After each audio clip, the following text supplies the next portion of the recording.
जो अहम अपडेट है वो हम आपको बताते चलें। 2018 के फैसले की वैधता पर दखल से इनकार किया गया है। पीयूष पांडे हमारे साथ इस वक्त जुड़े हुए। पीयूष, अगर मैं सीधे पूछूं आपसे कि चीफ जस्टिस जो कुछ भी कह रहे हैं उसका मतलब क्या है, उसके संकेत क्या हैं, तो क्या आप जानकारी दर्शकों को देना चाहेंगे? न्यायाधीश द्वारा क्या फैसला 370 को। जी बिल्कुल, देखिए सीजीआई ने अपने फैसले में जो पढ़ा है अभी तक उसमें ये कहा है कि यह मानना प्रासंगिक नहीं है कि आर्टिकल 370 को निरस्त करने की घोषणा वैध थी या नहीं, क्योंकि सीजीआई ने दिसंबर 2018 में जम्मू कश्मीर में लगाए गए राष्ट्रपति शासन की वैधता पर फैसला देने से इनकार किया था, क्योंकि इसे याचिकाकर्ताओं द्वारा विशेष रूप से चुनौती नहीं दी गई थी। और इसके आगे भी सीजीआई ने स्पष्ट किया है कि जब राष्ट्रपति शासन लागू होता है तो राज्यों में संघ की शक्तियों पर सीमाएं होती हैं।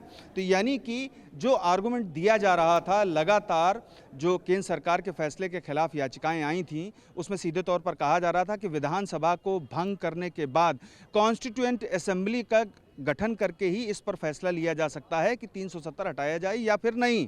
तो ऐसी स्थिति में सीजीआई ने स्पष्ट कर दिया है कि जब संसद को राष्ट्रपति शासन लगाए जाने के बाद उस विधानसभा की शक्तियां प्राप्त हो जाती हैं, तो ऐसे में संसद सिफारिश कर सकता है 370 और 35A को हटाने के लिए। तो यानी कि ये सीधे तौर पर केंद्र सरकार की उस दलील के पक्ष में है फैसला, जो कि केंद्र सरकार की ओर से कहा गया था कि कॉन्स्टिट्यूएंट असेंबली का निर्धारित समय के लिए किया गया था, और इसके बाद विधानसभा को भंग करने के बाद संसद के पास ये शक्ति है। ठीक है, ठीक है। मनीष हमारे साथ जुड़ा है। मनीष, आपके पास हम आना चाहेंगे, क्या बड़ी जानकारी आप दर्शकों को देना चाह रहे हैं?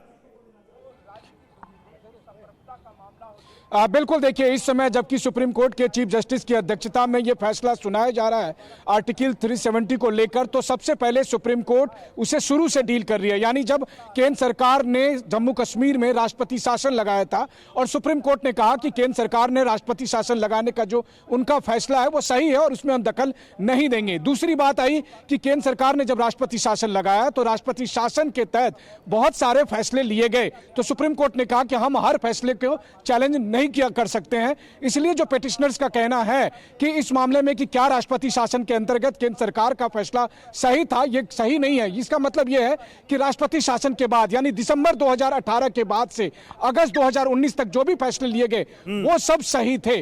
दूसरी बात, सुप्रीम कोर्ट ने कहा कि क्या संसद को अधिकार है कि केवल संसद ही कानून बना सकती है, क्योंकि आपको याद होगा कि आर्टिकल 370 को सबसे पहले एक प्रेसिडेंशियल ऑर्डर के तहत रिवोक किया गया था। तो सुप्रीम कोर्ट का कहना है कि ऐसा नहीं है कि केवल प्रेसिडेंट रूल के दौरान सिर्फ और सिर्फ संसद से ही। आती हूं क्योंकि मैं चाहूंगी आप इस बारे में और विस्तार से समझाएं, जहां ये बड़ी खबर सामने आ रही है राष्ट्रपति फैसले के देखते हुए और 2018 के फैसले की वैधता पर दखल से इनकार। इसका मतलब क्या है मनीष, ये जानना समझना जरूरी है, क्योंकि राष्ट्रपति फैसले की वैधता पर दखल से इनकार को लेकर ये सबसे बड़ी खबर इस वक्त। मनीष